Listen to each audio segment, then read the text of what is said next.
reports to show? Copies of the report?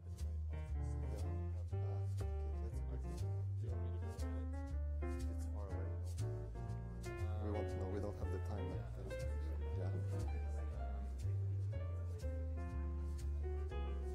Perhaps I can say that you have copies and people can consult them.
Great privilege to have here with us Professor Mark Fleurbet, visiting us from Princeton University. He's a professor of economics at the Woodrow Wilson School and professor of public affairs at the University Center for Human Values.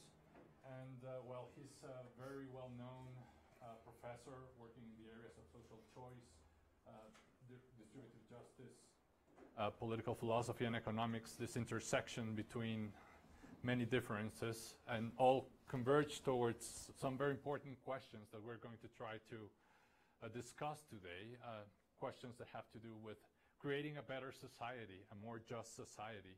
And Professor Fleurbet is one of the masterminds behind a very ambitious project, the International Panel on Social Progress, which has been recently published by Cambridge University Press in 3 volumes. And along with that, with the publication of the report, and Mark will be talking about it today, he just published this, this book, a manifesto for social progress, ideas for a better society. So it is a great opportunity to have the chance to talk with him today about these issues. And I just want to welcome you, Mark, to see you again. You've been here before, so it's great to have you back. And thanks so much for being here with us. So yeah, thank you very much, Claudio, for the kind introduction, and also for having been supportive of this project through different ways, being part of the Scientific Council and also hosting a workshop of one of the chapters here. Yeah, so it's a pleasure to be here again. What I'll do is to try to present these books. So we have. Do you mind if I stand up, or is it difficult for the camera? It's okay, because then I can be here. So we have these 3 volumes, which I think a couple of copies are in Claudio's office. So if you are interested, you can ask him.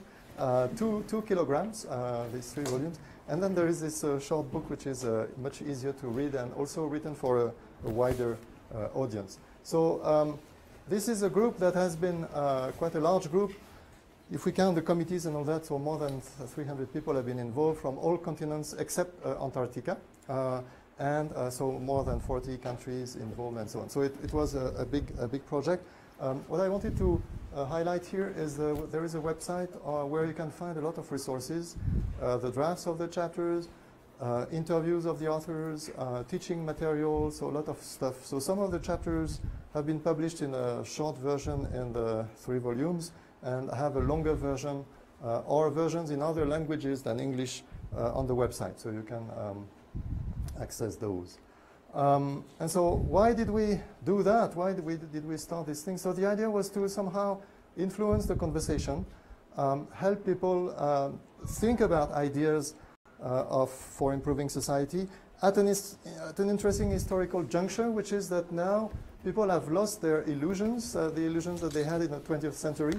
They are more open to more pragmatic ideas, to rethinking how to find better institutions. So perhaps it's a good moment to do that. Perhaps it's already too late if we look at recent developments, but at least we can try. At least in Mexico, it looks like not everybody is despaired yet. And so also we were hoping that perhaps not just policymakers, but more people involved in civil society and so on would be interested. And our colleagues in research might be also interested in looking at structural and long-term issues more than they usually do. Political philosophers always think in these terms of the right, the good society, the just society, and so on, but other disciplines are a bit more shy about doing this sort of thing. Okay, so I will talk for 15 seconds about the 3 volumes, and I will spend a bit more time about the other books, but there is a strong overlap. The small book has been written somehow to attract interest to the 800,000 words that you have in the three volumes. So the 3 volumes start by describing the trends and also describing this notion of social progress. So what does it mean, and do we need something like a moral compass? Do we need to talk about values when we do that? And then we have a discussion of socioeconomic transformations, listing all the typical topics like sustainability issues, inequalities, urbanism, the future of labor, and the future of the welfare state, capitalism, and so on. We have a second volume which is on governance issues and the political system, with discussions about the rise of populism, the rule of law, and also issues having to do with global governance. We had a chapter on the media, which is more important than we thought when we devised that, because now people realize that the media and the social media play a big role. And so that's an interesting chapter. And finally, the last volume is discussing values and cultures, so more cultural issues, and focuses on particular aspects like multiple modernity. So how can different cultures and regions, thank you, co-evolve in an interesting dialogue. We have a chapter on religion, we have a chapter on the evolution of families, and we have a chapter on health and aspects like human announcement and so on. And the book concludes, the third volume concludes with a discussion of particular transformative ideas that could be tested, experimented with. So that's more or less the structure of the big report. And now I will talk about the small book, but I mean, the small book conveys many of the ideas of the report, so somehow it's something that is a bit more of the same. So the book has two parts, one which is essentially looking at the situation, and the other is trying to find solutions. So I will go quick on the first part, given that we don't have the whole afternoon to talk about that, and be a bit slower on the second part. Okay, so let's start with the first chapter, which really says we shouldn't be too negative about the situation. Actually, if we look back to the last 75 years, essentially things have been great in a way. Globally speaking, a lot of successes. So growth, reduction of poverty, of course a lot of that in China, but nevertheless, and health improvements, life expectancy, and education improvements as well, and so on. So a lot of things have been happening on the good, in the good direction. Democracy has been expanding. And just think of the fact that we had a lot of colonies just after the war. So, right, so the world has changed a lot for the good with the decolonization trend. Now, all these good things could unravel. Okay, so we are reaching a point where the achievements we've had, these great achievements, are first imperfect, but also they contain big menaces, big threats that could destroy what we have obtained. So the first thing is the African continent is full of issues. So poverty is declining in relative terms, but not in absolute terms there. And we have some countries really lagging behind. So when you look at the distribution of gains of globalization and this growth, this has been quite unequal. So I'm sure many of you have seen this elephant curve due to Milanovic, which shows how the distribution of gains has been concentrated at the top, but also, of course, at the middle. So you have the new middle class that has emerged, especially in Asia, that is there. But you have people who have been left behind and who are quite unhappy about the situation. So they are almost at the two extremes of the distribution. So you have the lower middle class, working classes of the rich countries, and the very, very poorest people over there. So the development gap between countries is also worrisome. So it is still the case that the absolute gap between the rich countries and some poor countries is increasing, even if some in relative growth rates things may look good. The absolute gap is still increasing. Aging is something that doesn't affect the whole world, but is a particular threat that is worth taking into account. And of course, the environment is not doing well. And climate change, the projections on future warming are not good, even if we take into account the Paris Agreement that is somehow already more or less unraveling. And there are other issues like water problems and so on. Migrations are not so worrisome if you look at the big numbers, but they are spread very unequally, and they can worsen a lot. And so that's something that is, I mean, and even if you have small numbers, I mean, in fact, the migrants are usually concentrated around the crisis zones, right? So they are not so much in the rich countries, but the rich countries somehow have a kind of hysteric reaction to that. And so you can have a lot of political destabilization due to a problem that is not that big. Okay, violence. So some people argue that violence has never been so low. It might be true if you look really long term. But if you look at the recent decades, it doesn't look very good. So violence is increasing, conflictuality is increasing, and terrorism is increasing. And so the chapter concludes by the fact that what's really scary about the situation is that all these threats can actually loop together and create vicious circles that can produce big things, right? And so this is a kind of summary of the things that can go wrong. And I could spend the whole afternoon discussing these arrows, right? But you can have a relation where inequalities get entrenched with capture of the political system and corruption that worsens the inequality. So you already have a loop here, and you can have a loop with disruption in the management of global commons that worsens environmental damage, creating conflict with migrations that further destabilize the political system. So you can, all these things can illustrate a lot of loops that are very worrisome. So we shouldn't be complacent about the situation. Let me briefly say something about globalization and technical change. So globalization of trade and capital movements is one thing, so I'll go quick on this, and so I apologize if you don't have the time to read the figures, but also globalization of communications, it's quite impressive. You now have more mobile phone subscriptions than you have people in the world, which doesn't mean that everybody has a mobile phone, but it's quite something. And you have the automation wave that is making people very nervous sometimes, but you do see, in fact, indeed, evolutions that suggest that robots will increase and that the place of labor in the productive process is likely to decrease. We already see some of that. And we see that this leads to this concept of de-routinization. So the jobs which are threatened are the manual and intellectual jobs that are in the middle, so the middle range of the pay. So you have different countries here, and so the bar in the middle are the middle pay jobs, which get destroyed by this automation, this technological wave. And that's almost true in all countries. If you look at the US in detail, you have a similar pattern, and you can see where it started. So it started actually quite some time ago already. Okay, so people have been arguing whether it is primarily a globalization thing, like a China shock, as the expression goes, or whether it is a technical revolution. In fact, the two things go together and they feed one another, right? And so it's a bit of a moot debate to try to identify which is the most important.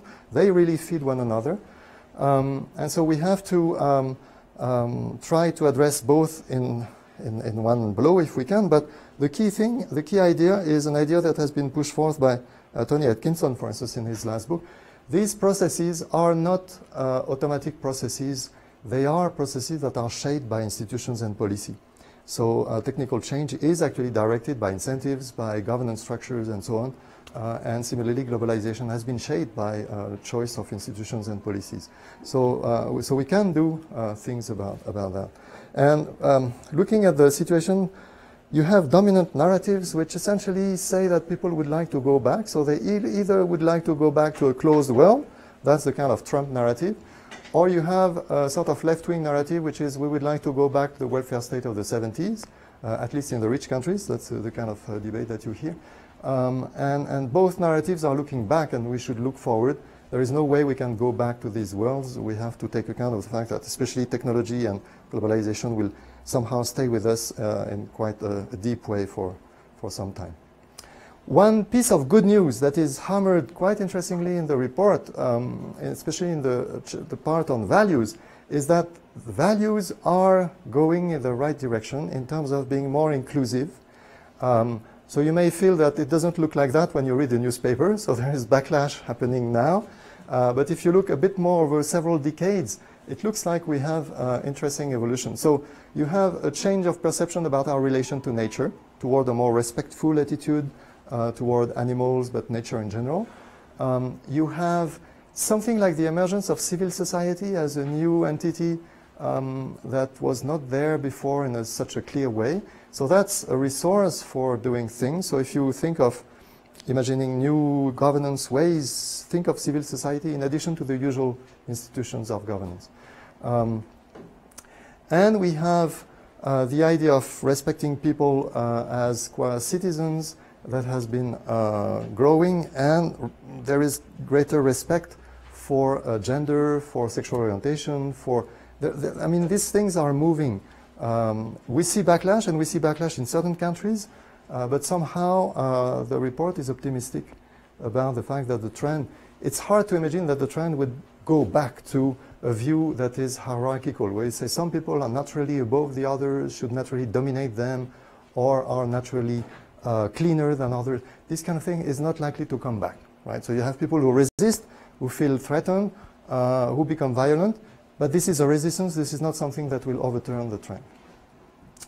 Okay, and there is this issue of whether what we are observing is somehow the Western values conquering the rest of the world. The report says, no, this is not what we observe. What we observe is that actually some of the positive values that I was describing emerge on their own in different parts of the world. For instance, the relation with nature is something where what happens in Latin America in certain countries is interesting and is different from what happens in the Western world. So you have, and similarly for participatory governance, I mean, you have things happening in Africa as well on justice and so on. So a lot of things happen everywhere, which reflect not people buying in the liberal ideas coming from the enlightened West, but actually reinventing things or inventing or using notions that reflect the natural tendency of people to avoid pain, to avoid violence, to seek comfort, but also a form of autonomy in their life. Okay, I will not say much about education here, but I want to mention that this is really a key factor, so it's essential, and it's not just essential for preparing people for the labor market, it's also essential for preparing them to be good citizens, right? So there is a big moral and civic aspect of education. You had the workshop of the education group actually here, so you may remember that. Okay, let me look now at the concluding chapter of this first part, which says, in fact, if we look at the challenges we are facing, we need to address 3 challenges at the same time, or we need to pursue 3 goals at the same time. One is to reduce inequalities, and especially the gaps. So we should leave no one behind, as the UN say in the Agenda 2030, right, the Sustainable Development Goals. So this is a key aspect. So pursuing equity. Sustainability, obviously, is a very important challenge as well. And we need also to push further this movement toward democratization, freedom, rule of law, and all that, right? So this has to continue and go deeper. So somehow we need to pursue these 3 goals at the same time. And we can fail, right? And so it might think, and so there are sometimes discourses which suggest that it's easy to pick 2 of these goals and drop the 3rd one. It's easier than to try to achieve the 3 at the same time. So there are 3 ways in which we could fail to achieve the 3 goals. So if you drop equity, you could have an apartheid scenario, and I'll say a word about it. If you drop sustainability, you could have a sort of Fukuyama scenario. And if you drop freedom, you would have a Chinese scenario, right? The authoritarian scenario. So let me say just one key word, one quick word about this thing. So the apartheid scenario is essentially trying to keep inequalities strong enough so that we can preserve the environment by keeping people poor and preventing them from adopting the lifestyle of the rich, which is not sustainable, right? So that's the idea of the apartheid scenario. This is not viable. So it cannot work because this gap between regions will trigger a lot of conflicts, breakdown in cooperation, migrations, and all that, right? So it cannot work, but that's an idea that some people have been toying with. The Fukuyama idea is, well, we have found the best institutions, the market economy, the liberal democracy, and this will continue to spread if we are not too stupid. The problem is that the sustainability challenge is not part of this story, and the market economy and the liberal democracy are not spontaneously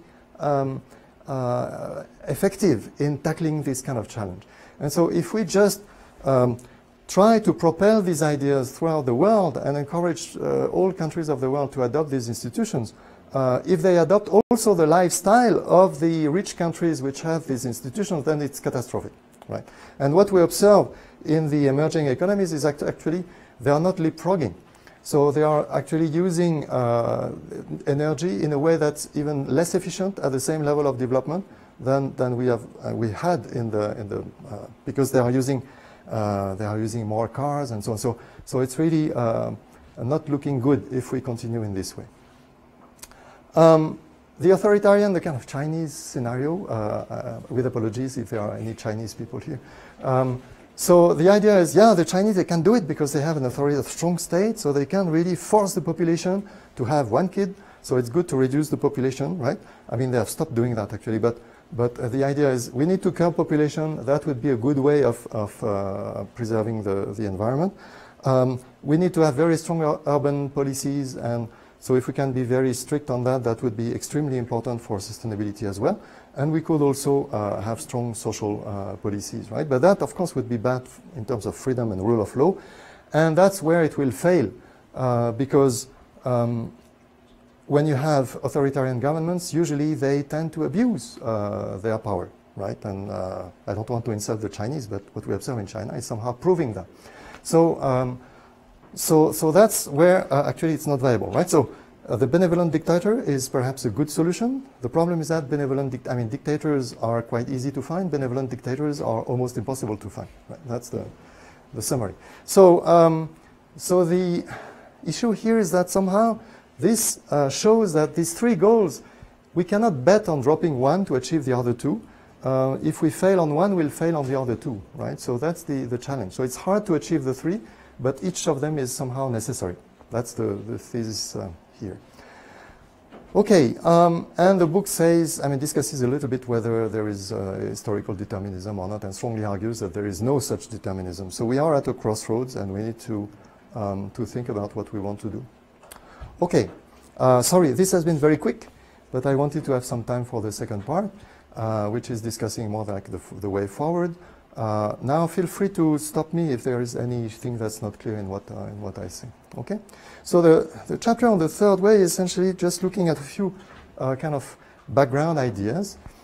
So the first one is to get rid of the socialist. I'm a bit blunt in my formulation, but I hope we'll have a conversation and discussion, right? So to get rid of the socialist frame of mind for the following reason: not because equality is not good, but because it is focusing a lot on the distribution of property, which may be a red herring to a large extent.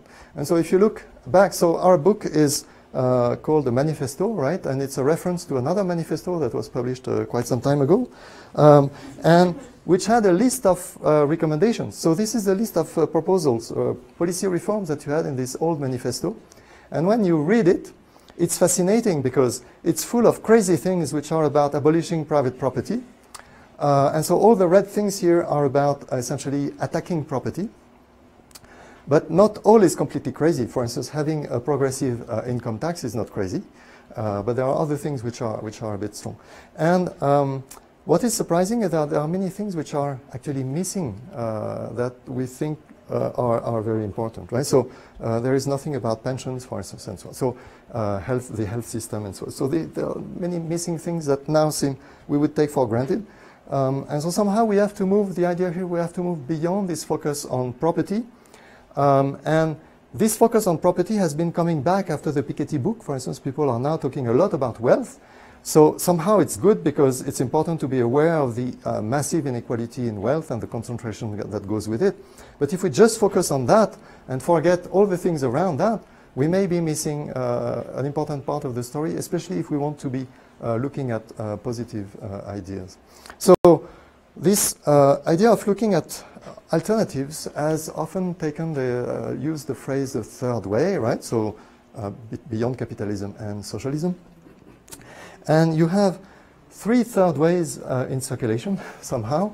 So one is just a sort of standard welfare state, which has been kind of successful to some extent, especially in Scandinavia. You have another welfare state which has been pushed by the third way in England. Anthony Giddens and Tony Blair has been strongly influenced by that. The idea is we should not so much use taxes to redistribute after the market. We should prepare people for the market. We should give them good education, good health, and then they'll be able to fight on the market, right? So that's this idea. Actually, if you look at the Scandinavian model, it's combining the two things. But there is something that has been a bit forgotten, which is the idea that we should really change the institutions and especially transform the capitalist relations into associations where the producers would be more like partners and like employer-employees. And this idea has been around for a long time. John Stuart Mill was pushing that. The Nobel Prize James Smith also wrote a particular proposal about how to implement it. And this is another kind of third way, which has not been successful for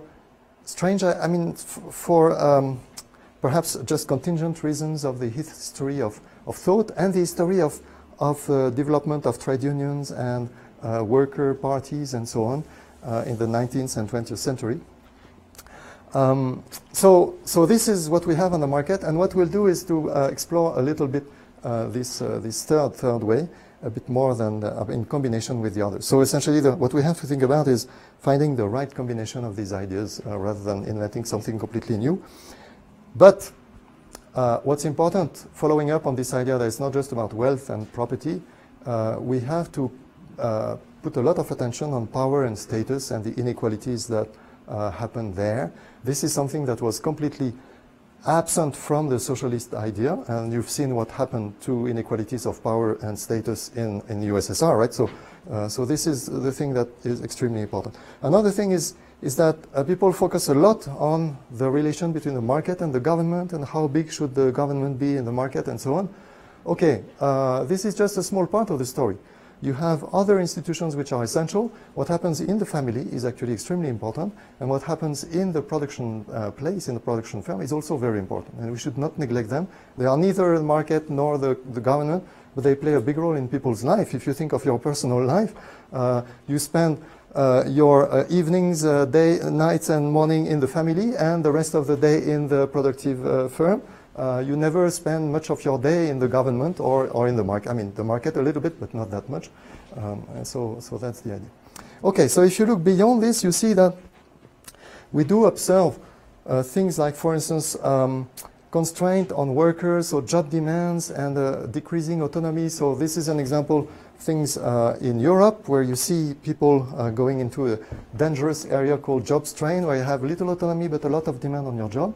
Very hard to survive in this environment. So we are, in case you are intrigued, we are here, the scientific and intellectual, we are here. So increased demand, but we still have a lot of autonomy. Right? That's the pleasure of our work. My colleagues Anne Case and Angus Deaton have shown that there is a rise of mortality in certain categories of the US, especially the middle-aged white people, which has to do with social disruption. Not just issues of lack of job, but also social dissolution. People lose their connections and so on. And so that is something that is really killing people, literally. So pursuing this idea of power and status, so that, I mean, this illustrates why this idea that power and status are important. You could say, if you think of extreme poverty, at least we can rely only on focusing on income and resources. That's what matters to people. And in Mexico, you have a lot of poverty, so that's, I guess, a discussion you probably have. In fact, if you listen to the poor themselves, what they tell you is that it's not just about resources, it's also about their status and the way they feel that they are actually attacked by the institutions, attacked by the rest of society. This is a quote from someone in Peru, but not too far away. So this association, ATD, has been collecting these things for years, and they really push this idea that what matters is not just to give resources to poor people, but to give them pride, right? To put them back on their feet. And we gave a few examples. So our report gives many examples, but one, for instance, is the Self-Employed Women Association in India, which has an interesting philosophy, which is very much along the same lines. And so, coming back to this story of the three third ways, right? You see that what we have, we can play on three different things. One is to essentially prepare people for competition, so still have a competitive society, but prepare people for it. So that's more or less the third way, the Anthony Giddens idea. We can rescue the losers. That's the idea of the welfare state in the traditional sense. Or we can try to change the rules of the game, and that is something that is perhaps promising, and we have to think in these terms as well, right? So the first two are a bit limited, but they have to be incorporated, but this one should not be forgotten. And the socialist idea does that, but in a way that is somehow wrong-headed, right? Focusing on property and expropriation of property. But the third way, number three, is perhaps something that's more interesting. Okay, there is an interesting debate to have about whether we should somehow build institutions to foster cooperation or competition. We need actually both, and we should not have an idyllic view of cooperation, because cooperation also triggers conflict. People always fight in cooperative ventures about how to share the cost or how to share the benefits. So, so we need something, a combination of both, right? So we should not be dogmatic about that, but somehow we should be wary about institutions which are too competitive, because they really put people against one another in a way that may be counterproductive. All right, so that's the chapter about kind of general ideas. And then let me say a few words about changing the rules of the game. And so we have a chapter on reforming capitalism, which is primarily about the corporation, a little bit about finance as well.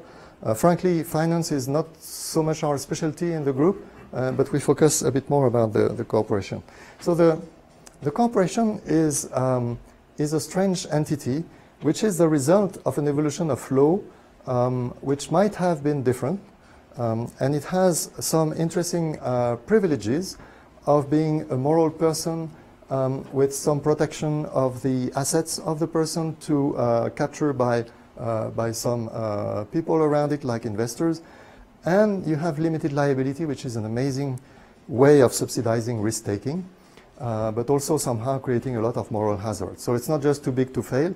Limited liability is also something that pushes in that direction. So we should revisit these privileges of the corporation, and we should really think of the discussion about the corporation as being about two things. One is this governance structure, and the idea there is to put the stakeholders more in command of the thing. So the shareholder value idea has been somewhat misleading or wrong-headed because it encouraged the capture of the organizations by a small part of the interest. But it's not just about the governance, it's also about the purpose of the organization. So if you change the purpose and the governance together, then you can imagine that businesses would have a broader view of their role in society and a broader view of who has a say in the decisions. This was the case, actually, after the war for some time, and it has never been the case that the law really mandates firms to only take care of their shareholders. It's always more or less possible. So the fiduciary duty is actually relatively open, so it's always possible. But somehow the culture has shifted, and we need to restore something that is a bit better, but we need to go farther than has been done in the past. And so that's the idea of fostering an ecology of different sorts of businesses where you can have small businesses and you can have medium-sized businesses with a good governance structure. You can have cooperatives, you can have social enterprises. You have initiatives, for instance, the benefit corporation is now something that's being popular in the US, where corporations give themselves a social or environmental mandate. So they define their purpose as being not just about making revenues, but also pushing a certain cause. And so all that is something that can work together. So it's not as if only one type of firm was the solution. We need to be open. For instance, cooperatives have their advantages, but also their limits. So we have to be ecumenical about the form of firms.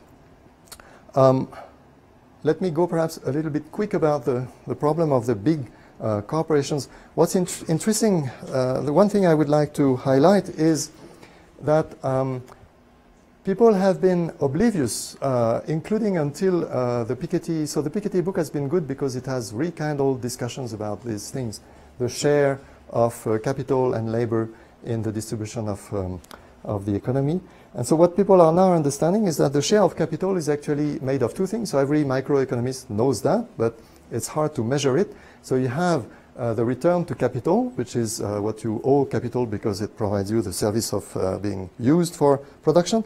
But on top of that, you have a pure profit that comes from either your monopoly power on the market, or it could be something having to do with returns to scale. But okay, the key thing is really monopoly power. And so now people have devised empirical ways to measure to disentangle these two parts of the profit. And so the conclusion seems to be that it's not that the capital share is increasing, it's actually that the monopoly profits are increasing and the capital share might actually be declining. At least for the US, that's what seems to be the case. So you have a decrease in both labor share and capital share, and an increase in the monopoly profit. Why that? Because there has been a big concentration in the markets. And this, of course, is connected to globalization. So the emergence of big firms. And my suspicion is that, especially in Europe, but perhaps a little bit in the US as well, so the doctrine about antitrust and competition policy has been shifting in the US, there has been a view that after all, the market somehow will make the right structure emerge naturally. The structure of cost will somehow decide whether we need one firm or two firms or a few others. And I guess in Europe, the idea was that people needed to, I mean, countries wanted to have their national champions, so they were happy to actually let concentrations happen because they were afraid of being crushed by the outside world due to globalization. But this has triggered a situation where now we have an excessive concentration, which is a source of many problems, not just these monopoly profits, but also concentration of wealth and with spillovers over the political system.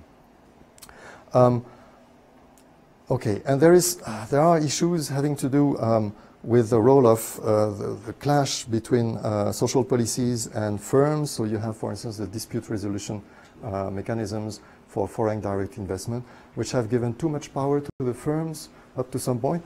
Actually, it has given too much power to the firms until the firms have turned against the rich countries, which then realized that it was not just about protecting their firms from hold up in poor countries, but it was also actually backfiring and preventing them from deciding about social norms and environmental norms. So now the shift is we are moving a little bit back in the other direction to be a bit more reasonable about that. But we have serious worries about this big concentration of wealth and political power that is connected to the evolution of these structures on the markets and all that. So that comes from the Piketty thing in the top 1%. But somehow there is a whole structure of, so people are not totally wrong when they believe that the system is rigged and has been captured by a certain elite. They are not totally wrong, unfortunately, right? And that's why they always vote now for the anti-system candidates, whoever that is. So that's something we should really take seriously. Yeah, so there is a little bit also about the spread of the scope of markets on various aspects of life, which we should somehow revisit. And the idea of, yes, reining in finance and making sure that the size of finance comes back to the right size and serves the economy rather than acting like a parasite on the economic system.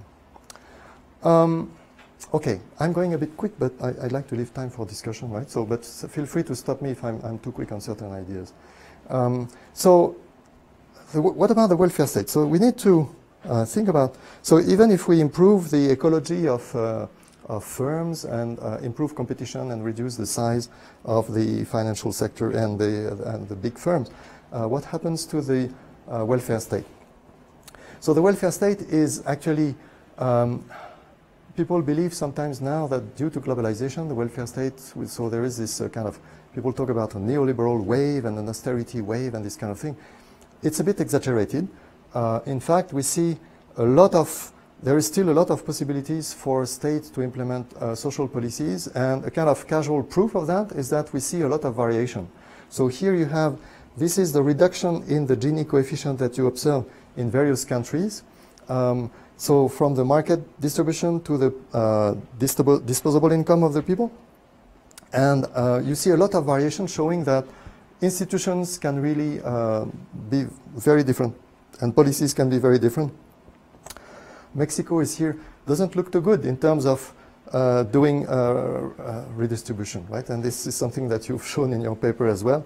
There is not much that's being done by the welfare state, by the traditional welfare state in this setting. But the idea that the welfare state is under pressure, as I said, is a bit exaggerated. We don't really observe a race to the bottom as much as some people claim. And so, for instance, this is the evolution of the public social expenditures in the OECD countries. We don't see a big downward trend, right? If there was really an austerity, we should see a downward trend. We don't observe that. It's actually still increasing. So Mexico is here, can do more if you want to join the pack, right? And the public debt, but there are some serious issues. And among the issues, you have the fact that indeed, the expenditures have to be funded on a different tax base because mobile factors now are harder to tax, so capital and high skills are a bit harder to tax. Debt remains a problem in some countries because of the financial crisis. So now if we had another crisis, we would be less able to tackle that. So Mexico is here, not too bad. We have the aging problem. So we have an imbalance. So if you look at the rich countries, you have the aging issue.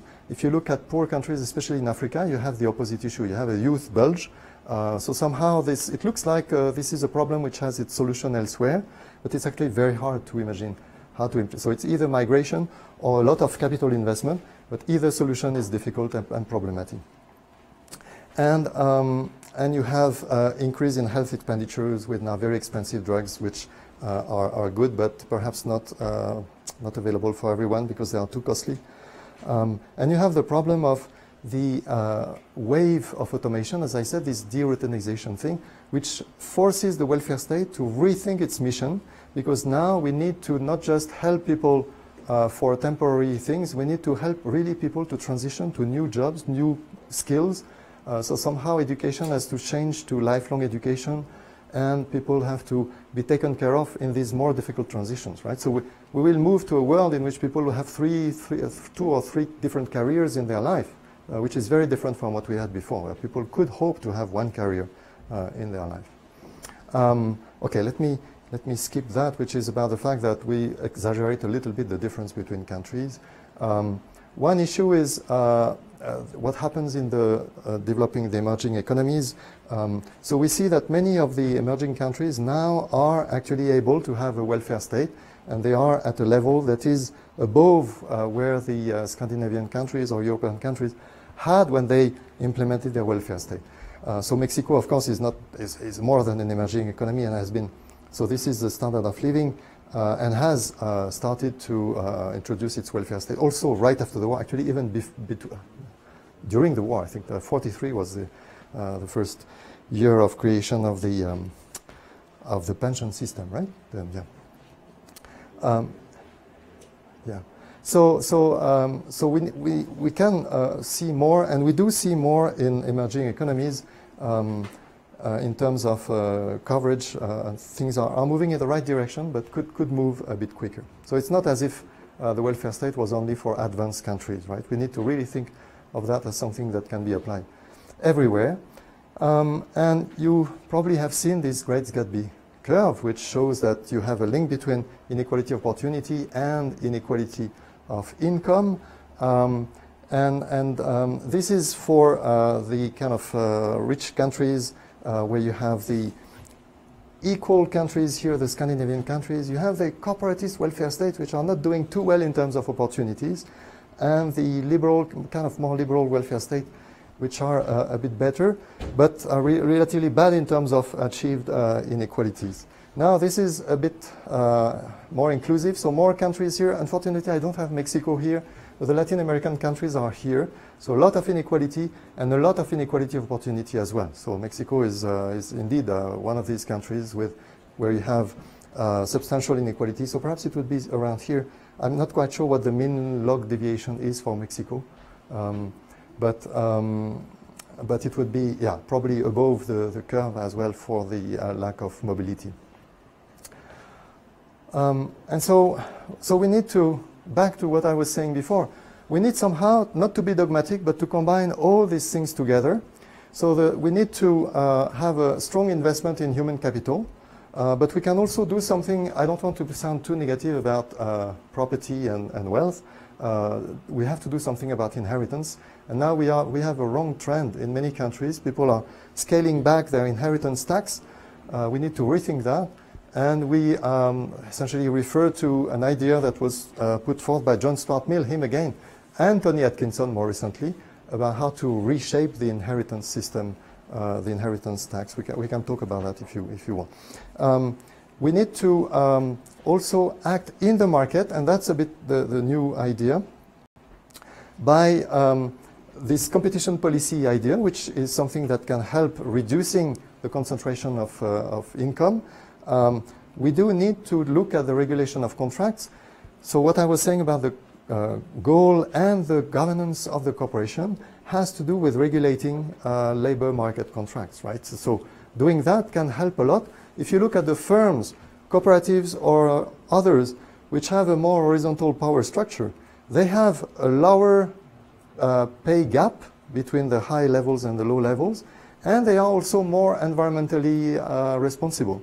And so somehow these firms, by incorporating more stakeholders in the governance, are reducing the need to have the state act to repair the damages done by the firm, right? So there is here, the state can act not just by repairing the damages, but also by making the damages lower by tweaking the rules of the game. That's the key idea. And of course, you still need redistribution, but the more, the formula here is the more redistribution you do, the less redistribution you need, right? Which is good for the economy because redistribution is always bad in terms of incentives.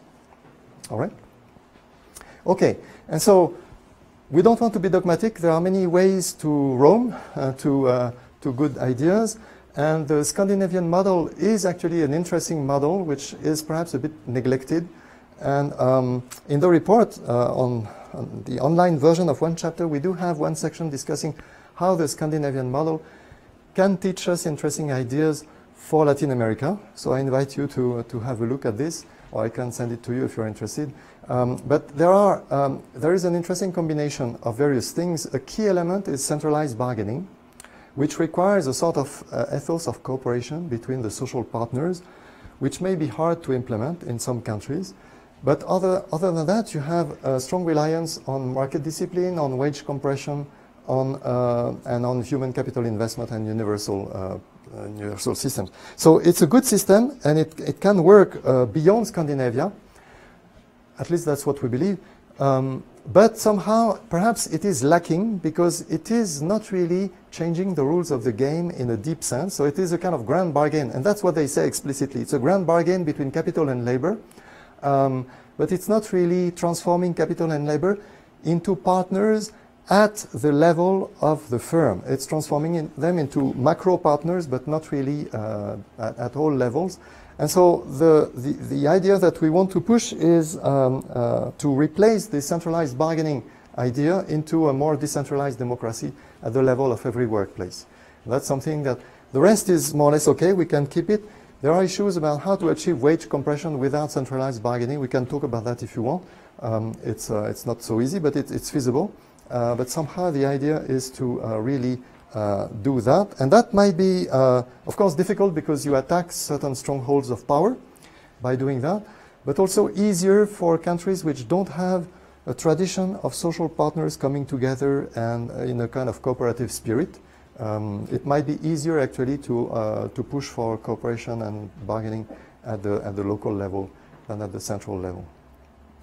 I wanted to refer here to the Mexican Constitution, which would not be happy. I mean, you would have to change the Constitution, perhaps, if you did that, because it discusses in its Article 123 the fact that the right of workers, I mean, there is this nice profit-sharing idea that I'm not sure is really implemented, but it also says that the right of workers to participate in profits does not imply the power to intervene in the direction. So somehow the Constitution should perhaps change here, saying that we should put the two things together and be consistent. So one thing that is worth mentioning as well is that we need to think about the funding of this. So if we want to push for universal, I mean, we still need universal programs, and I realize I've been a bit too long. If we want to push for universal programs, we need to have still a good tax base, and it would be nice to reduce taxation on labor incomes. We can hope to do some of that by shifting the tax base toward rents, including monopoly rents, right? So competition policy is using fees. Why not transform that into regular taxes depending on the structure of markets? And also using externalities, especially the environment. So for instance, if you take the carbon tax could raise up to 2-3% of the GDP at the world level. That could be, I mean, it's not big, but it's substantial. That could be used at least during the time of before we decarbonize, right? So there are many things which could be done in that direction. One key aspect is the question of formalizing labor. So that's important in countries where you have a lot of informal work. Mexico is one such country. But you see a revival of informalism with the gig economy, including in advanced countries. And so we need to formalize also that, because otherwise we have people being in situations which are very insecure and potentially quite dependent on a particular kind of employer, which is a strange employer that doesn't really assume the responsibility of an employer. Okay. Perhaps I will skip the politics thing, so we do discuss the thing. We can talk about that if we have the time, but I'd rather leave time for discussion. And the last chapter is about essentially telling people that how can we change that? And so if you look at the report is not very clear about what kind of actor will push, who should we look to imagine that social progress will be put forward. It's not clear, right? There is nothing like a social movement that's the obvious actor to push for social progress. So what's likely to happen, if it happens, is more like fluid coalitions of various movements, civil society and other business people and so on particular causes. And so what we are writing in this last chapter is essentially that everyone can start such a change by changing things wherever you spend your time. So you can change things in your family, you can change things in your firm, and so on, right? So if you are a business leader, you can do a lot, but even if you're a worker, you can also contribute changing things by changing firms. If you are in a firm that is not decent, you can also contribute. As a consumer, you can do a lot of things. As an investor, you can do a lot of things by being more ethical, and so on. But somehow the interesting issue here is how much can be done by grassroots movements and how much needs to be crystallized by policy, by the law, by reforms, by policy decisions, right? So we need to have both, actually. So if you think of the democratization that we are talking about, this can be pushed by various actors, and we see, for instance, in corporations, we see a lot of change in the philosophy of management.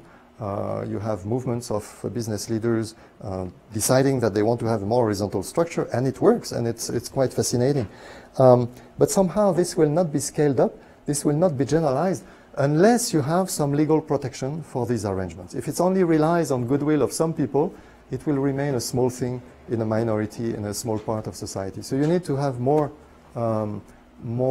protection, and for that you need politics, and you need, so people also need to act as citizens to push for the state acting in the way we suggest here. I'll stop here to leave time for discussion. Thank you so much for your attention.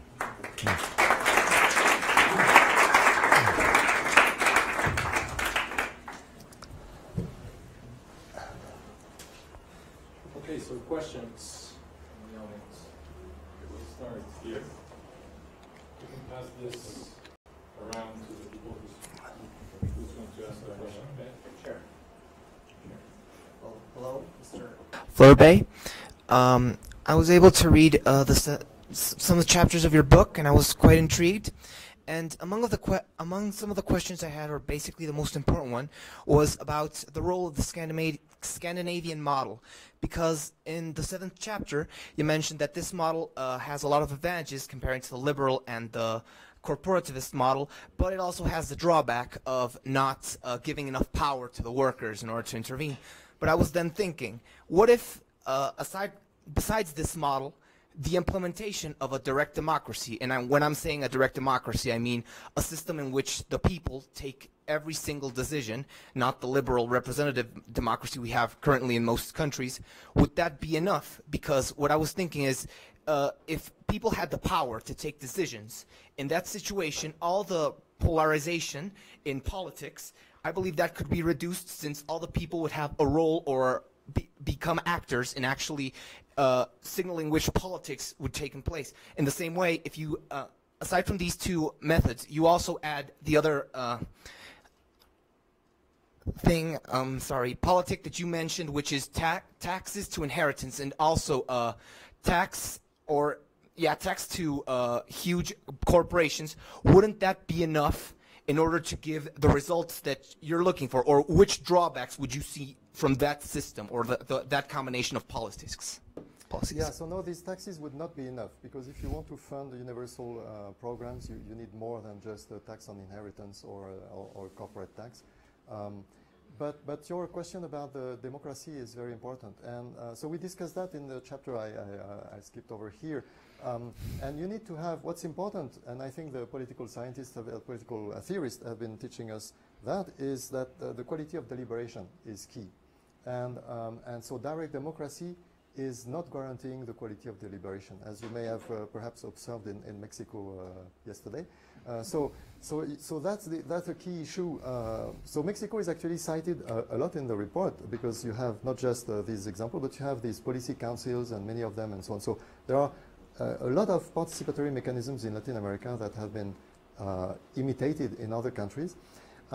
And so what is important is to combine, actually, you need to combine some aspects of direct democracy and some aspects of indirect democracy with an eye to the quality of deliberation, right? And so for some cases, it's better to have representative democracy because it better guarantees that the decision will be made with proper expertise and so on.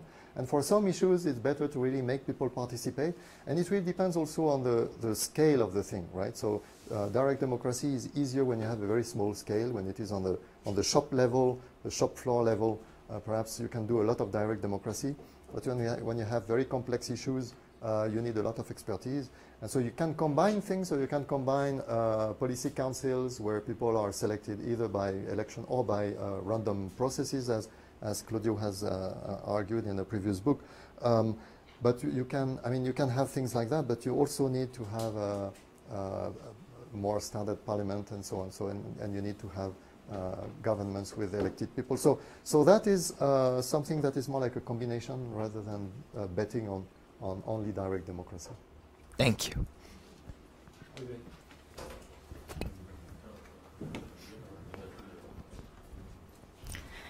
Hello, good evening. Thank you for this wonderful presentation. I just would like to ask you, how difficult would it be to implement this model that you're proposing, or the panel is proposing, taking into account that they has been already developed different international models, such as in social progress, such as the International Covenant on Socio-Economic Rights, and the different protocols, and it has been seen that it is very difficult to make countries to align with the international standards, and also taking into account that it's very difficult to make responsible, or to try to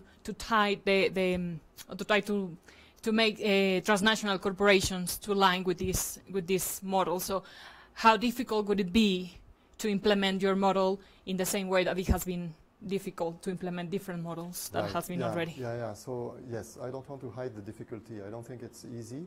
And it's always difficult when you attack some vested interest. I mean, people don't abandon their power or their wealth easily, and that's normal. So you have to be a bit pessimistic about this anyway. What we are betting on, I mean, somehow, I mean, there are two things I could say. One is that we should be very optimistic. Perhaps the key message here, both of the report and the little book that's inspired by it, that accompanies it, is that we can be very optimistic on the possibilities, right? So somehow we know much better than before how the market can fail, how the government can fail, how the firm can fail, and so on. So we know better about all these possible failures. Somehow that makes us able to imagine how to tackle these challenges and propose better formulas.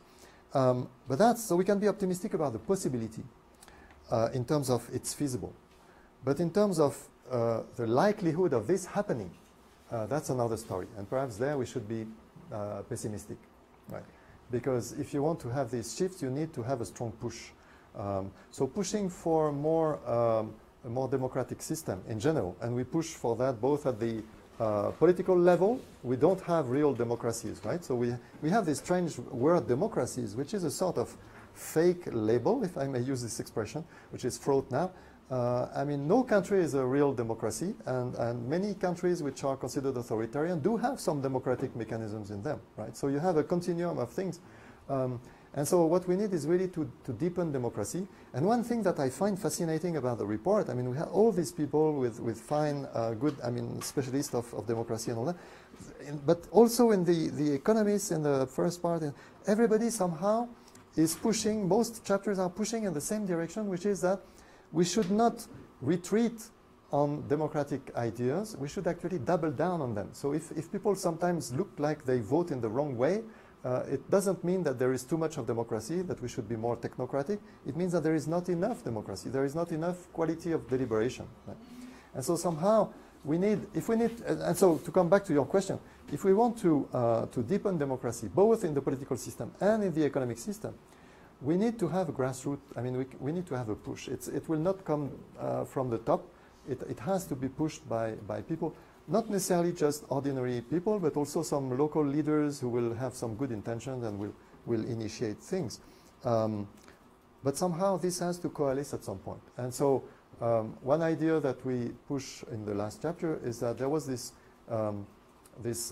mantra which was think global, act local, which was linked with some urbanism movement and so on. But so now I think the mantra should be think global and act global as much as possible, right? Because if you want, I mean, the civil society movements that could push for this kind of thing need to be coordinated. And they are much stronger when they are internationally coordinated.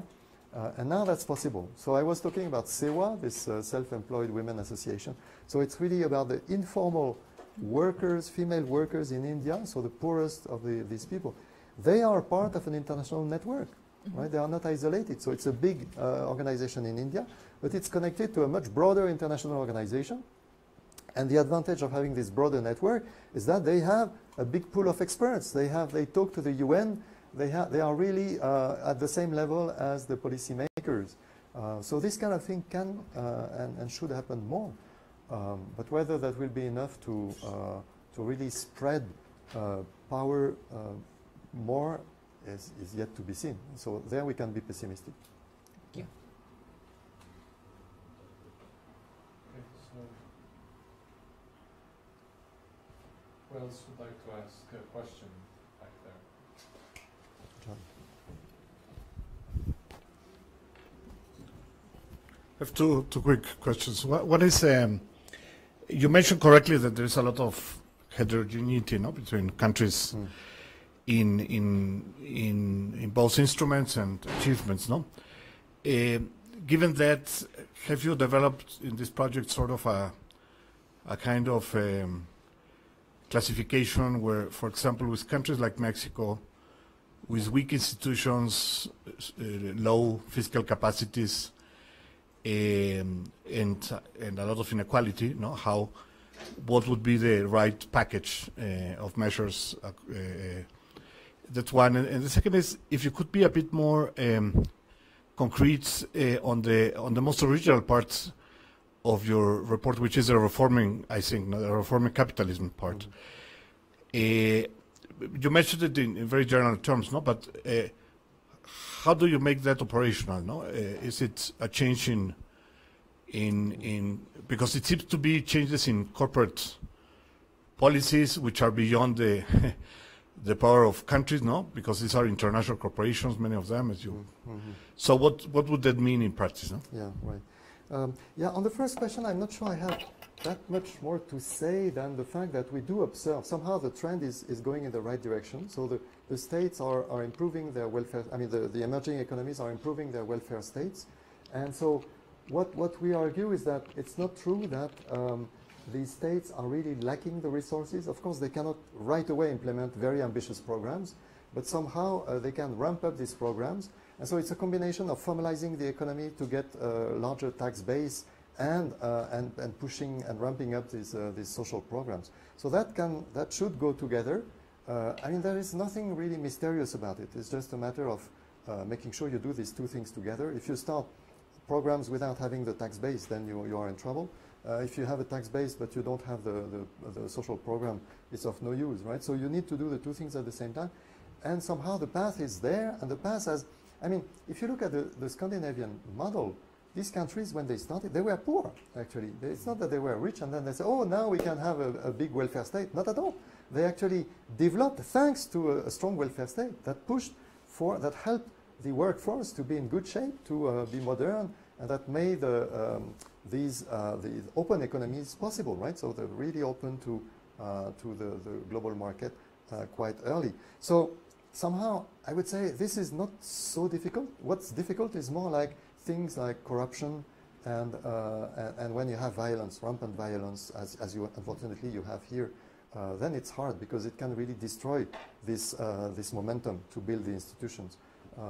So these, I would say, perhaps this is where you should start: corruption and violence, in order to be able to start moving together the tax base and the social program. I'm not sure it's enough of an answer, but okay. On the second question, so let's put aside the transnational corporations for a moment. But if you look at, for instance, Germany. Germany is not considered to be a radical country or anything like that. But you have boards of directors in Germany where beyond a certain size, which I never remember, whether it's 2,000 or 5,000 or something like that, you must have half of your board is made of representatives of workers, half of the board. Okay, so that doesn't mean that the workers have that much power, because it's a bit like a two thing where you have the shareholders on one side and the workers on the other side. And it's like the American Senate. The vice president has when there is a tie, the vice president. So it's the same. The CEO has the tie-breaking vote, which often goes in the direction of the shareholders rather than the workers, right? But still, it does change the atmosphere in the firms, and it's quite impressive. And so it's not very difficult to imagine something. So if you want to talk about corporations, not necessarily only public corporations, but also private corporations, you can have.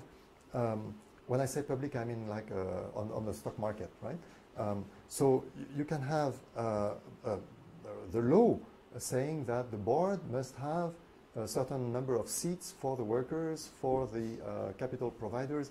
My personal, I don't want to engage to commit my other colleagues of the panel, but my personal preference would be for 3 groups, which would have more or less equal shares. And so you would have the workers, the capital providers, so not just the shareholders, but also the banks and so on, would have a seat. And you'd have a third group, which would be the other stakeholders, like local communities, the suppliers, and the customers. And none of these groups would be able to capture the organization. They would always need to ally with another group to make a decision. But that's just one possibility.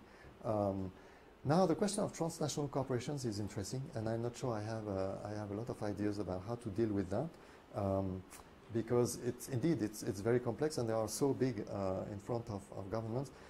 One key aspect is that you can put a lot of safeguards when firms do operate in your country. You can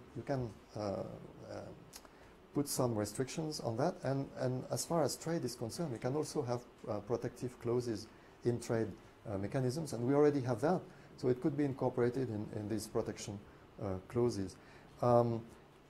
What I think is that actually what firms are after is not so much, I mean what shareholders are after is not so much power. What's important to them is to have a guarantee of dividends, and if they want power, it's because they are not sure that the management will be really in their interest, right? So there is this principal agent problem with the managers of the firm, but even worse with the workers, if the workers were to have some power.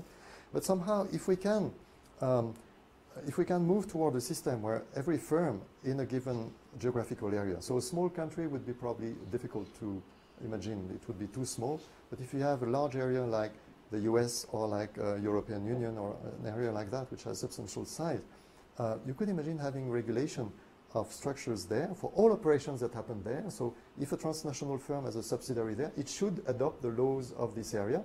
And somehow, if the profitability of these firms is just as good as any other firm, nobody would complain, right? So I don't see that as a, I mean, there is a sort of ideological problem, which is that people will be afraid, oh, we share the, but if you look at Germany, there is already something like that, and nobody is that afraid of Germany. Of course, the business leaders of Germany are always complaining this is a constraint, and they don't look good compared to the Anglo-Saxon firms and so on. But at the end of the day, nobody thinks of Germany as such a radical revolutionary country. So I think it would be possible to move in that direction, be a little bit more like Germany. Actually, there is something called the European enterprise, which has not been very successful, but which was pushed by the German people. So the idea of you could adopt the status of a European enterprise if you operate, if you have a lot of operations in the European Union, and adopt more or less the governance structure of the German firm. This exists, so it's already there. The structure is there. What is not there is the political will to say it should be the rule, instead of it's just an open thing. If you like it, you take it. If you don't like it, we don't do anything. So that's the situation. I'm not sure it's enough of an answer either, right? But well, just so it's not ownership really that you're looking. It's just governance. Exactly. So ownership can help, right? So we could have more cooperatives, and cooperatives have a lot of good things, but I don't see cooperatives as the model for everybody. They are quite clumsy at attracting capital, and it is pretty bad for a person to be at the same time a worker in a firm, and you put a lot of your savings in the same firm. That's a kind of bad portfolio choice. So we need to be very flexible about these things. And indeed, this focus on property that comes from these old socialist ideas was really wrong-headed. We need to think of other things like power and status. So power is key here, but status is also important. And it's amazing how people can suffer from having a low status as workers in their firm.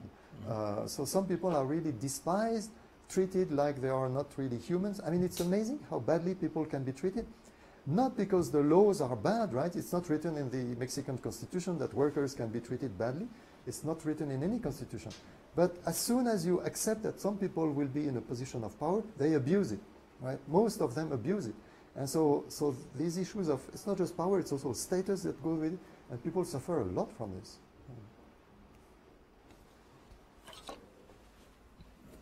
I wanted to make a question related to what you've just said. In the chapter that Claudio kindly sent, you go into more detail about the impact of migration, and you talk about trust in society. And I was and I was struck by your reference to the Swedish, the Scandinavian model, because I would say one thing that characterizes that is a strong trust in institutions. And it's the one thing that in the part of the book that we read, your book that we read, you mentioned that, for example, migration, although it is reduced, seems to have a negative effect on trust. So I'm going to, the question is really, from a Mexican point of view, is there is a very low trust in government in Mexico. Extremely low, and also very low trust, I would say, in capitalism in general, which is tended to see as hugely exploitative. So in Mexico, one of the things that they have tried to do, or we've tried to do, in order to deal with the deficit of trust, has been to promote politics of transparency.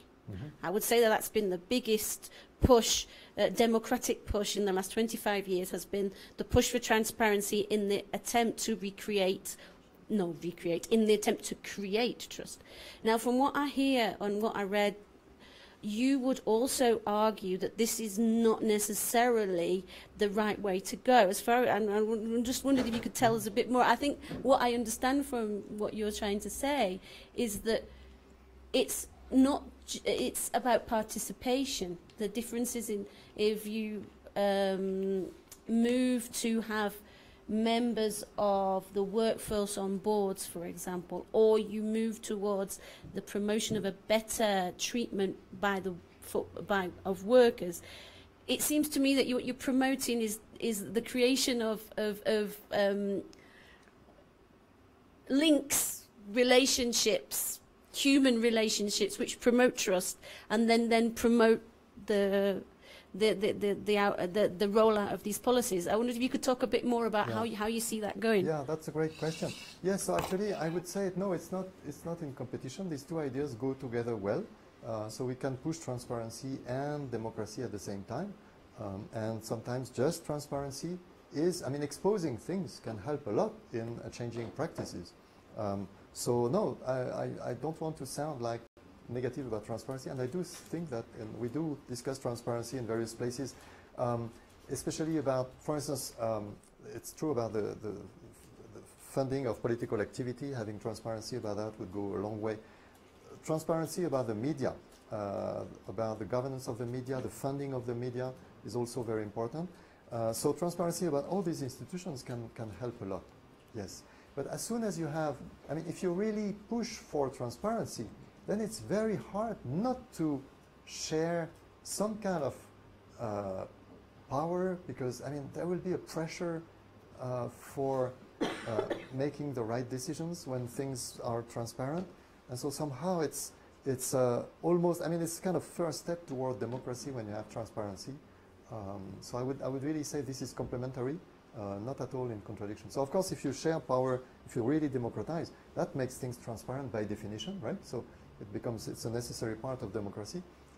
So transparency by itself is not sufficient, but it's going a long way. So you know, in social psychology, they say that people are comfortable either if they are in control of the situation, or the person in control is someone they trust.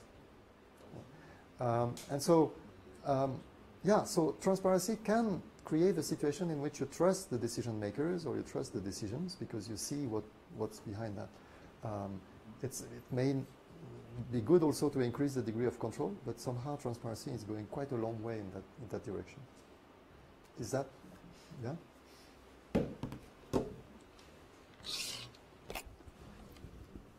I have a couple of questions.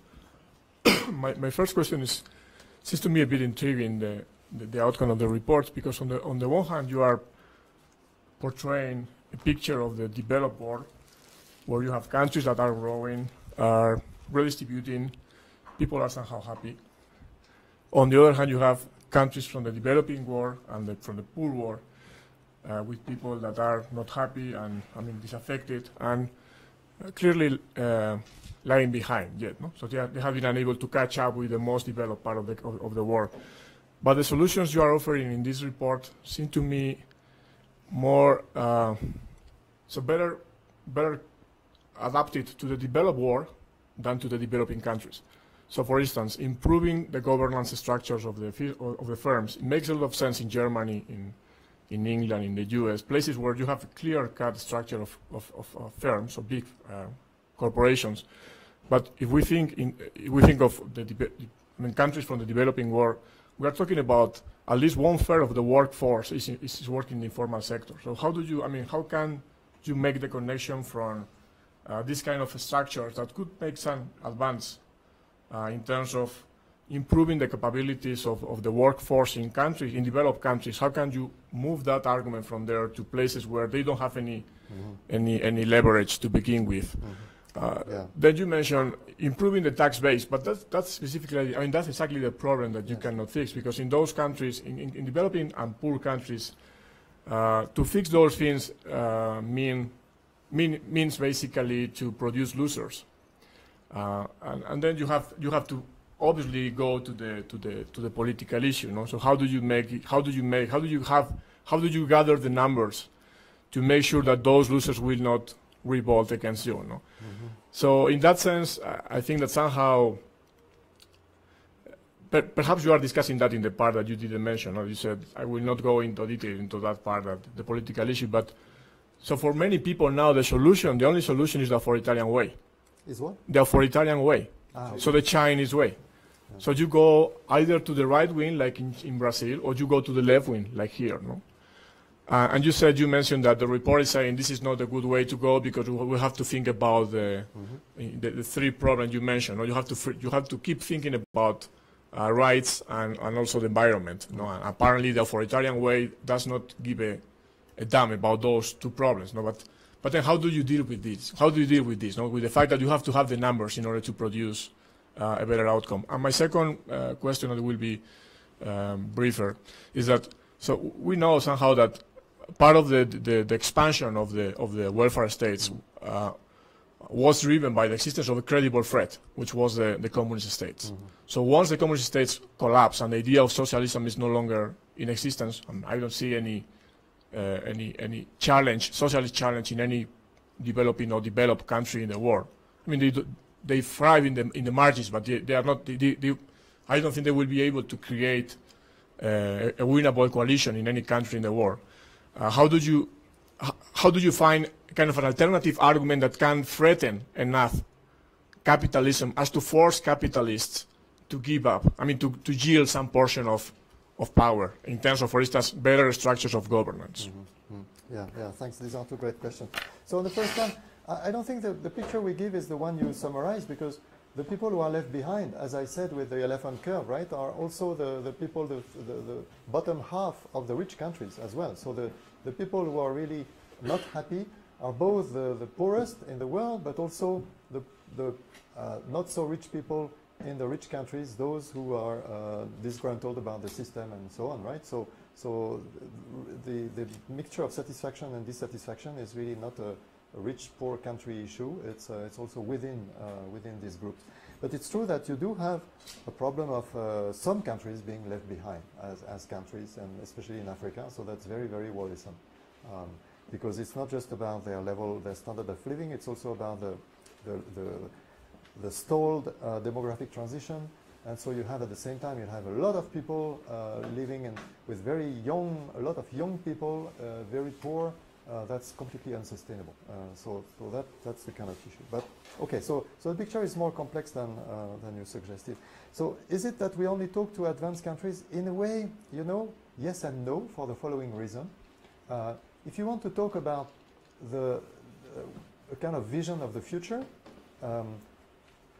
it's not enough to just say, I mean, an interesting vision of the future is about imagining good structures that can be a vision for everybody, right? Both the developed and the developing.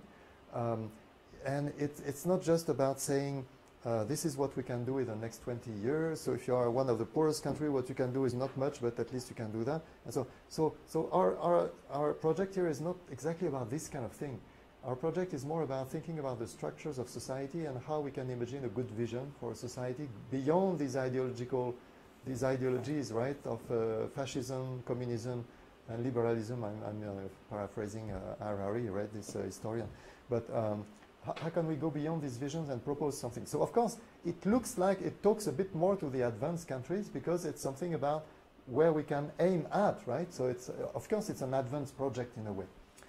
Now, is it something that talks only to rich countries? No, that's the point. It doesn't talk, and we give many examples, not just here but in the report, of a lot of things that go in that direction that are actually invented in the developing world, right? It's not as if the solutions were coming from the rich world. You have a lot of things happening in the developing world. So, and this issue of the welfare state, it's not. Again, I was quick on that, but the welfare state is not just for the rich countries. The European countries, they did develop thanks to the welfare state. I mean, especially the Scandinavian countries. So it should be possible for other countries as well. I'm not personally a specialist of Latin America. We do have specialists of Latin America in our group, and they say that indeed we can imagine that Latin American countries use a sort of egalitarian framework using the welfare state and this sort of thing to improve their development, right, and to strengthen their development. So I'm pretty convinced that it is not something that is only for rich countries. Now you're right.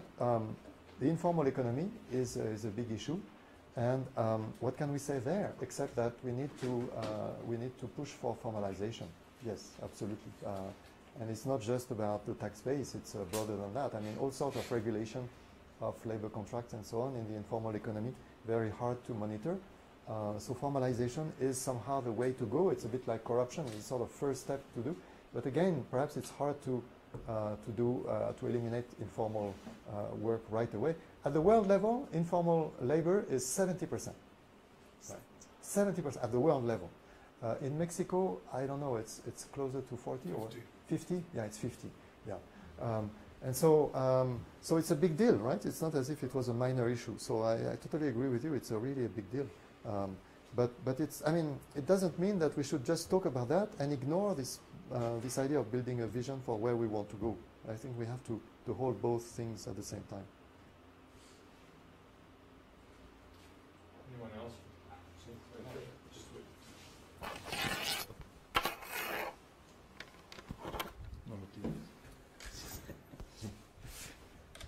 So, very quick question. Thank you very much for your talk.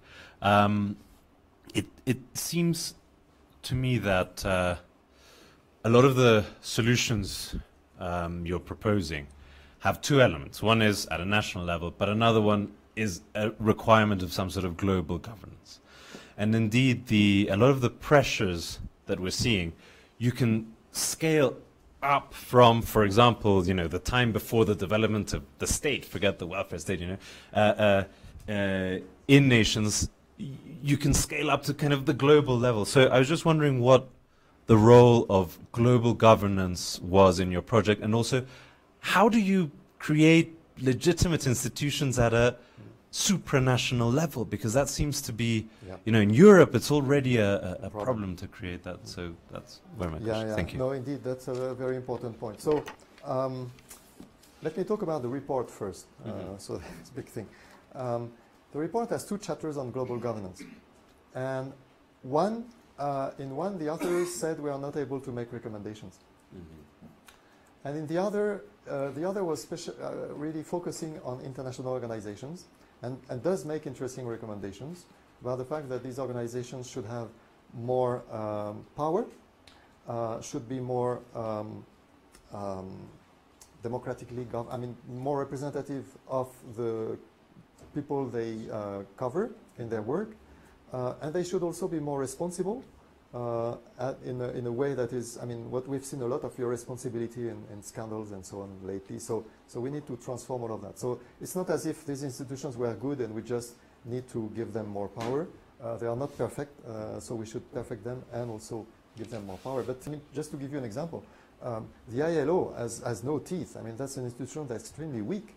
Why not give it as much power, at least as the WTO, which is also now very weak, unfortunately, but at some point the project of the WTO was somehow more ambitious at some point. So there is this nice decent work framework in the ILO. It's just a sort of completely abstract thing that has no bite on implementations. So we could do a lot in that direction.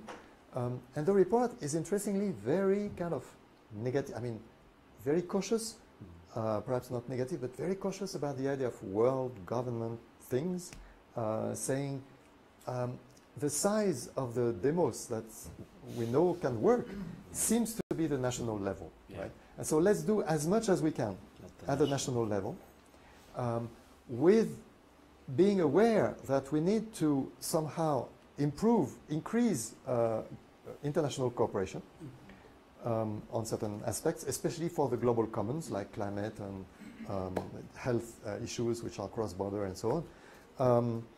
But we also need to decentralize, so we need to improve to have more power below the state level where it can work, right? So it's a sort of subsidiarity principle that could, but the state level the nation state level remains a level that for the time being we don't know how to get beyond. And so the European project is a sort of big warning in this sense, right? So it didn't really think, it was a big bet, it was a sort of technocratic bet.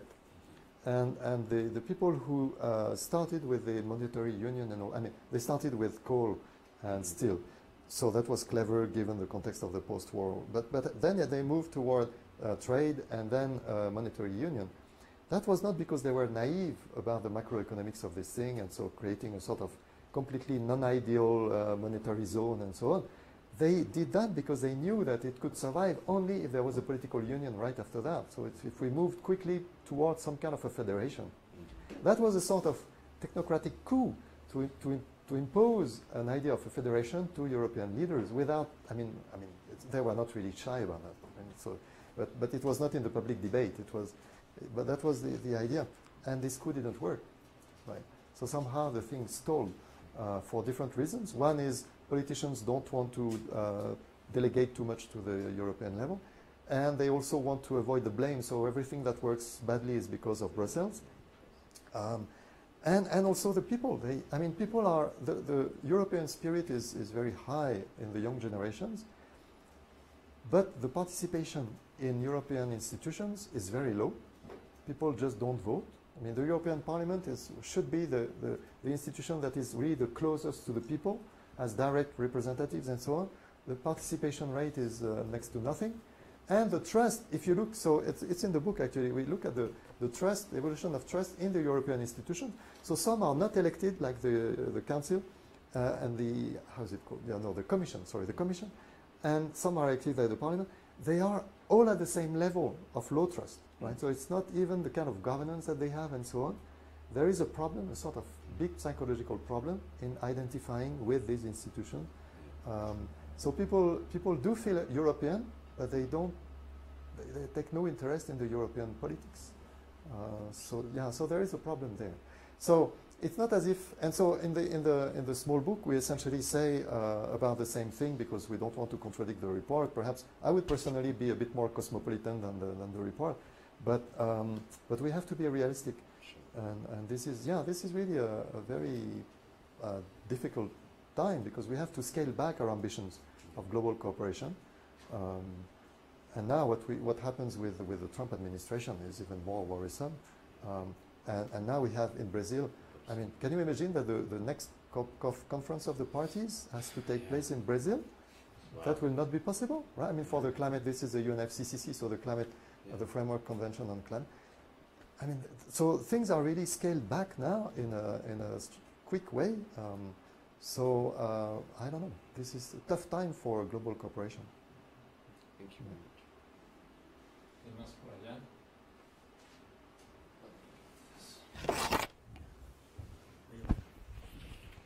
¿Nadie más por allá? Okay, so let me ask one last question, Mark. So there's been some discussion going on in Mexico about the possibility of raising new taxes. There has been a little bit of discussion about an inheritance tax and other forms of taxation. You know, the next administration has said that they will not raise any taxes, at least in the short, medium term. And part of the argument is that, you know, some people say, look, this is not a good idea to increase taxes unless you first prove citizens that you're going to make a good use of it. So there's a lot of distrust, and people are thinking, look, I mean, I don't want to pay an inheritance tax if they're just going to steal the money as they always do. So first let's show that we're different and we're going to do things the right way, and then maybe later consider the possibility of raising more taxes.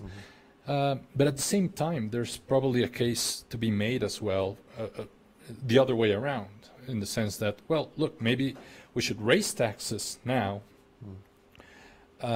increase state capacity, and do some good things with those extra resources, and perhaps by raising those taxes, you create the pressure for the government to actually make a good use of it.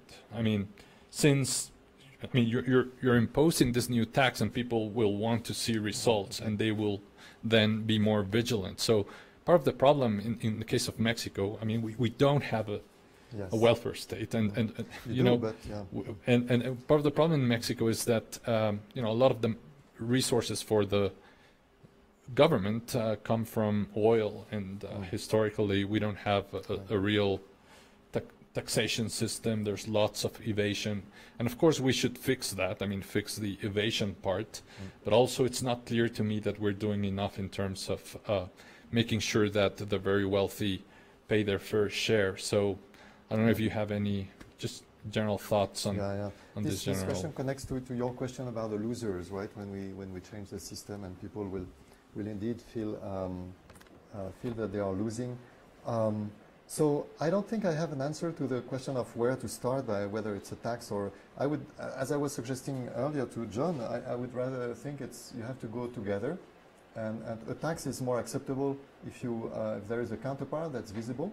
And that's where this idea that has been around, I've seen in many policy briefs discussed in think tanks here, of universalizing the systems and moving away from this corporatist system where you have many different systems for health and pensions and so on, trying to be more universal, because then people think that they are together in the system, right? So if you have at the same time a taxation system and a unified system of services, then people can feel that they are part of a sort of social contract.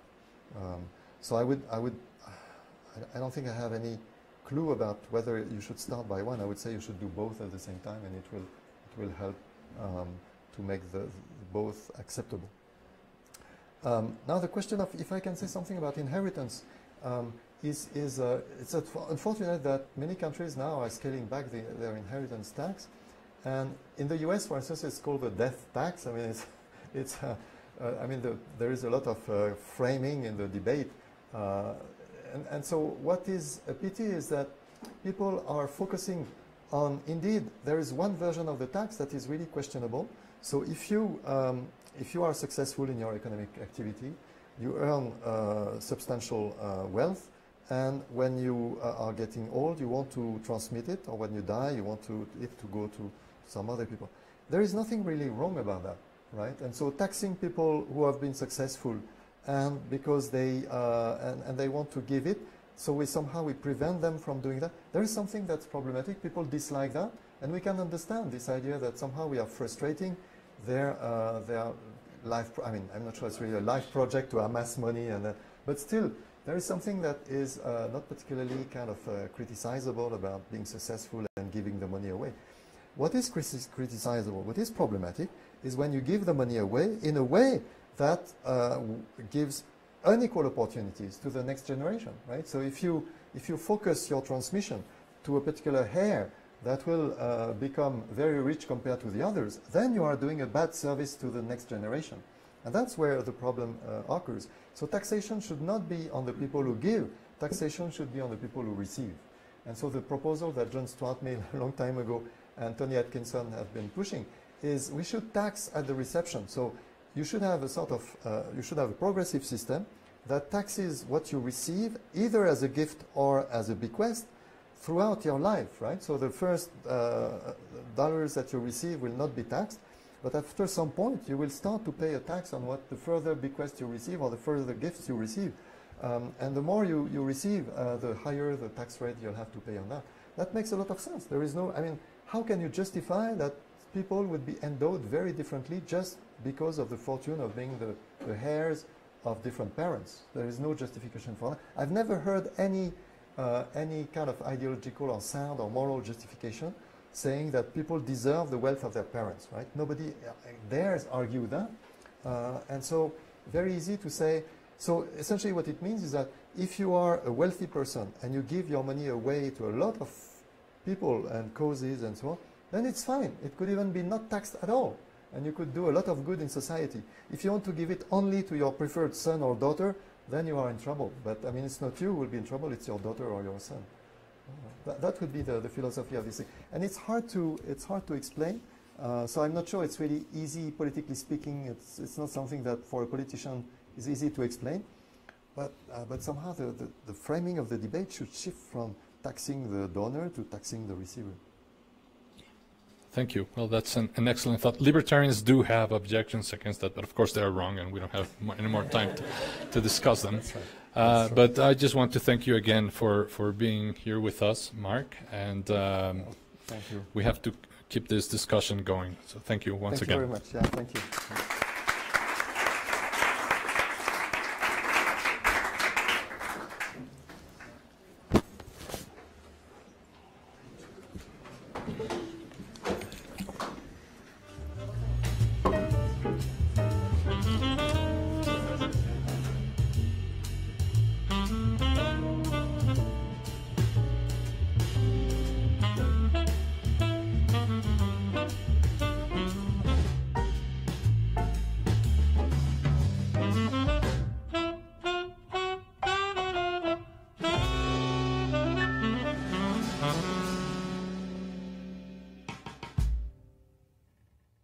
Thank you.